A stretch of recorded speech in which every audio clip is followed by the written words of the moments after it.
अकोल्याच्या मूर्तिजापूर येथील अटल फाउंडेशनच्या वतीने आगामी महाशिवरात्रीच्या पार्श्वभूमीवर जुनी वस्तीतील महादेव मंदिर परिसरात व्यापक स्वच्छता मोहीम राबविण्यात आली।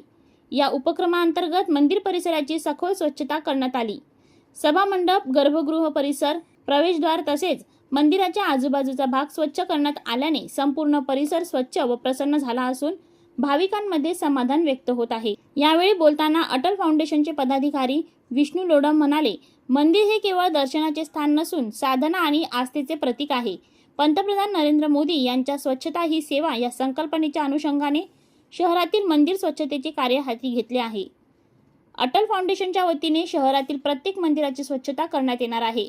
महाशिवरात्रीच्या दिवशी मोठ्या प्रमाणावर नागरिकांची गर्दी होत असल्याने स्वच्छतेस विशेष महत्त्व देण्यात आले। स्वयंसेवकांनी उत्स्फूर्त सहभाग घेत ही मोहीम यशस्वी केली। या उपक्रमाचे स्थानिक नागरिक व भाविकांनी स्वागत केले असून भविष्यातही अशा स्वच्छता मोहिमा सातत्याने राबवाव्यात अशी अपेक्षा व्यक्त करण्यात येत आहे।